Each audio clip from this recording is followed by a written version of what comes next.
Assalamualaikum warahmatullahi wabarakatuh, selamat datang di Fokus Channel, tempat berkumpulnya orang-orang sukses. Kali ini saya akan membagikan sebuah kisah tentang Abu Nawas. Agar kalian bisa terus mengikuti kisah menarik lainnya, jangan lupa klik tombol subscribe dan share ke teman kalian. Abu Nawas adalah tokoh yang dianggap badut namun juga dianggap ulama besar. Beliau adalah tokoh super lucu yang tiada bandingnya. Dia aslinya orang Persia yang dilahirkan pada tahun 750 Masehi di Ahwas, meninggal pada tahun 819 Masehi di Baghdad. Setelah dewasa beliau mengembara ke Basra dan Kufah.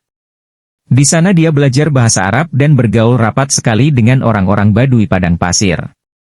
Karena pergaulannya itu dia mahir bahasa Arab dan adat istiadat dan kegemaran orang Arab, dia juga pandai bersyair, berpantun dan menyanyi. Dia sempat pulang ke negerinya, namun pergi lagi ke Baghdad bersama ayahnya, keduanya menghambakan diri kepada Sultan Harun al-Rashid Raja Baghdad. Ayahnya Abu Nawas adalah penghulu kerajaan Baghdad bernama Maulana. Pada suatu waktu ayahnya Abu Nawas yang sudah tua itu sakit parah dan akhirnya meninggal dunia. Lalu Abu Nawas dipanggil oleh raja untuk mengubur jenazah ayahnya itu sebagaimana adat Syekh Maulana. Apa yang dilakukan Abu Nawas hampir tiada bedanya dengan Kadi Maulana baik mengenai tata cara memandikan jenazah hingga mengkafani, menyalati dan mendoakannya, lalu Sultan bermaksud mengangkat Abu Nawas menjadi Kadi atau penghulu menggantikan kedudukan ayahnya. Namun setelah mendengar rencana sang Sultan, lalu Abu Nawas yang cerdas itu tiba-tiba nampak berubah menjadi gila. Setelah upacara pemakaman ayahnya, Abu Nawas mengambil sepotong batang pisang dan diperlakukannya seperti kuda. Ia menunggang kuda dari batang pisang itu sambil berlari-lari dari kuburan ayahnya menuju rumahnya. Orang yang melihat menjadi terheran-heran dibuatnya. Pada hari yang lain dia mengajak anak-anak kecil dalam jumlah yang cukup banyak untuk pergi ke makam ayahnya. Dan di atas makam ayahnya itu dia mengajak anak-anak bermain rebana dan bersuka cita. Saat ini semua orang semakin heran terhadap kelakuan Abu Nawas itu. Mereka menganggap Abu Nawas sudah menjadi gila karena ditinggal mati oleh ayahnya. Pada suatu saat ada beberapa orang utusan dari Sultan Harun al-Rashid datang menemui Abu Nawas. "Wahai Abu Nawas, kau dipanggil Sultan untuk menghadap ke istana." Kata utusan Sultan. "Buat apa Sultan memanggilku, aku tidak ada keperluan dengannya." Jawab Abu Nawas dengan entengnya seperti tanpa beban. "Wahai Abu Nawas, kau tidak boleh berkata seperti itu kepada rajamu." "Hai wazir, kau jangan banyak cakap. Cepat ambil kudaku ini dan mandikan di sungai supaya bersih dan segar," kata Abu Nawas sambil menyodorkan sebatang pohon pisang yang dijadikan kuda-kudaan. Si wazir hanya geleng-geleng kepala melihat kelakuan Abu Nawas. "Abu Nawas, kau mau apa tidak menghadap Sultan?" Kata wazir. "Katakan kepada rajamu, aku sudah tahu maka aku tidak mau." Kata Abu Nawas. "Apa maksudmu Abu Nawas?" Tanya wazir dengan rasa penasaran. "Sudah pergi sana, bilang saja begitu kepada rajamu." Sergah Abu Nawas sembari menyaruk debu dan dilempar ke arah si wazir dan teman-temannya. Si wazir segera menyingkir dari halaman rumah Abu Nawas. Mereka laporkan keadaan Abu Nawas yang seperti tak waras itu kepada Sultan Harun al-Rashid.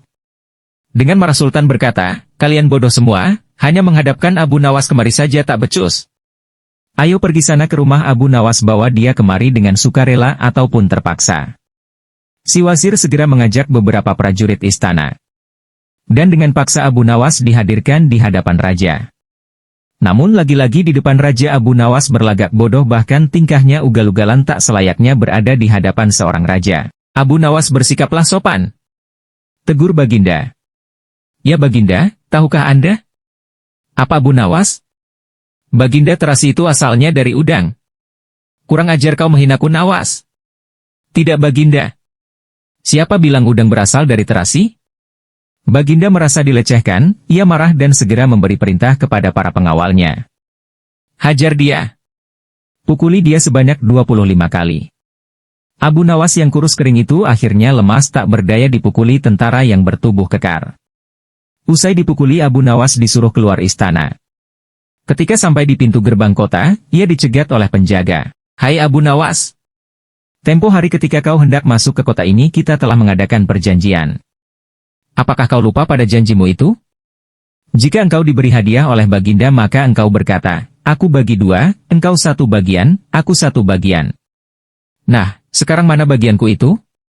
"Hai penjaga pintu gerbang, apakah kau benar-benar menginginkan hadiah baginda yang diberikan kepadaku tadi? Lia, tentu itu kan sudah merupakan perjanjian kita. Baik, aku berikan semuanya, bukan hanya satu bagian. Wah, ternyata kau baik hati Abu Nawas. Memang harusnya begitu. Kau kan sudah sering menerima hadiah dari baginda. Tanpa banyak cakap lagi Abu Nawas mengambil sebatang kayu yang agak besar lalu orang itu dipukulinya sebanyak 25 kali, tentu saja orang itu menjerit-jerit kesakitan dan menganggap Abu Nawas telah menjadi gila. Setelah penunggu gerbang kota itu kelengger Abu Nawas meninggalkannya begitu saja, ia terus melangkah pulang ke rumahnya. Sementara itu si penjaga pintu gerbang mengadukan nasibnya kepada Sultan Harun al-Rashid. Ya Tuanku Syah Alam, ampun beribu ampun. Hamba datang kemari mengadukan Abu Nawas yang teyah memukul hamba sebanyak 25 kali tanpa suatu kesalahan. Hamba mohon keadilan dari Tuanku Baginda. Baginda segera memerintahkan pengawal untuk memanggil Abu Nawas. Setelah Abu Nawas berada di hadapan Baginda ia ditanya. Wahai Abu Nawas, benarkah kau telah memukuli penunggu pintu gerbang kota ini sebanyak 25 kali pukulan?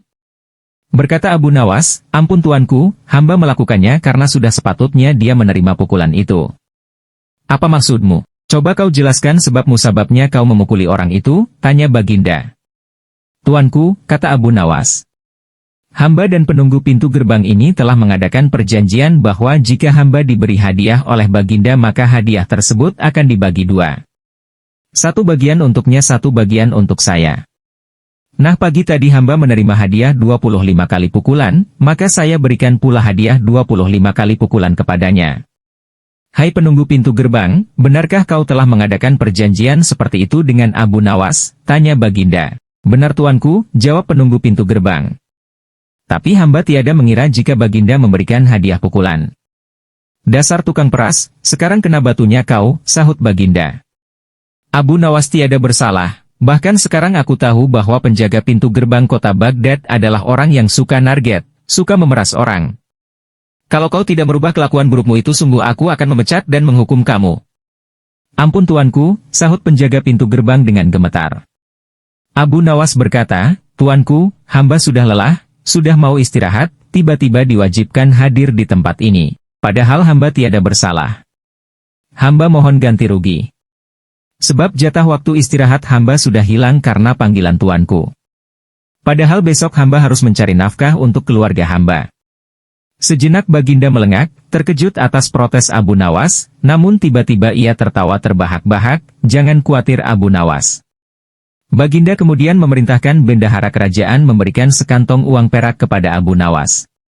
Abu Nawas pun pulang dengan hati gembira. Tetapi sesampai di rumahnya Abu Nawas masih bersikap aneh dan bahkan semakin nyentrik seperti orang gila sungguhan. Pada suatu hari Raja Harun al-Rashid mengadakan rapat dengan para menterinya. Apa pendapat kalian mengenai Abu Nawas yang hendak kuangkat sebagai kadi? Wazir atau Perdana Menteri berkata, melihat keadaan Abu Nawas yang semakin parah otaknya maka sebaiknya tuanku mengangkat orang lain saja menjadi kadi. Menteri-menteri yang lain juga mengutarakan pendapat yang sama. Tuanku, Abu Nawas telah menjadi gila karena itu dia tak layak menjadi kadi. Baiklah, kita tunggu dulu sampai 21 hari, karena ayahnya baru saja mati. Jika tidak sembuh-sembuh juga bolehlah kita mencari kadi yang lain saja. Setelah lewat 1 bulan Abu Nawas masih dianggap gila, maka Sultan Harun al-Rashid mengangkat orang lain menjadi kadi atau penghulu kerajaan Baghdad. Konon dalam suatu pertemuan besar ada seseorang bernama Polan yang sejak lama berambisi menjadi kadi. Lah mempengaruhi orang-orang di sekitar Baginda untuk menyetujui jika ia diangkat menjadi kadi, maka tatkala ia mengajukan dirinya menjadi kadi kepada Baginda maka dengan mudah Baginda menyetujuinya. Begitu mendengar Polan diangkat menjadi kadi maka Abu Nawas mengucapkan syukur kepada Tuhan. Alhamdulillah aku telah terlepas dari balak yang mengerikan. Tapi sayang sekali kenapa harus Polan yang menjadi kadi, kenapa tidak yang lain saja? Mengapa Abu Nawas bersikap seperti orang gila? Ceritanya begini, pada suatu hari ketika ayahnya sakit parah dan hendak meninggal dunia ia panggil Abu Nawas untuk menghadap. Abu Nawas pun datang mendapati ayahnya yang sudah lemah lunglai. Berkata ayahnya, hai anakku, aku sudah hampir mati. Sekarang ciumlah telinga kanan dan telinga kiriku. Abu Nawas segera menuruti permintaan terakhir ayahnya.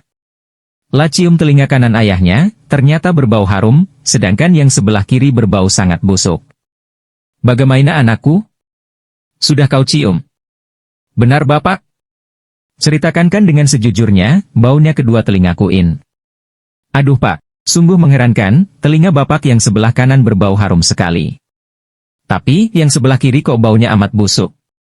Hai anakku Abu Nawas, tahukah apa sebabnya bisa terjadi begini? Wahai Bapakku, cobalah ceritakan kepada anakmu ini. Berkata Syekh Maulana, pada suatu hari datang dua orang mengadukan masalahnya kepadaku. Yang seorang aku dengarkan keluhannya. Tapi yang seorang lagi karena aku tak suaka maka tak ku dengar pengaduannya. Inilah resiko menjadi kadi atau penghulu. Jika kelak kau suka menjadi kadi maka kau akan mengalami hal yang sama. Namun jika kau tidak suka menjadi kadi maka buatlah alasan yang masuk akal agar kau tidak dipilih sebagai kadi oleh Sultan Harun al-Rashid. Tapi tak bisa tidak Sultan Harun al-Rashid pastilah tetap memilihmu sebagai kadi. Nan, itulah sebabnya Abu Nawas pura-pura menjadi gila. Hanya untuk menghindarkan diri agar tidak diangkat menjadi kadi, seorang kadi atau penghulu pada masa itu kedudukannya seperti hakim yang memutus suatu perkara. Walaupun Abu Nawas tidak menjadi kadi namun dia sering diajak konsultasi oleh sang raja untuk memutus suatu perkara. Bahkan ia kerap kali dipaksa datang ke istana hanya sekedar untuk menjawab pertanyaan baginda raja yang aneh-aneh dan tidak masuk akal. Sekian dulu kisah tentang Abu Nawas ini, mudah-mudahan bermanfaat dan bisa menambah wawasan. Semoga kita selalu mendapat perlindungan dari Allah serta selalu mendapat kesuksesan.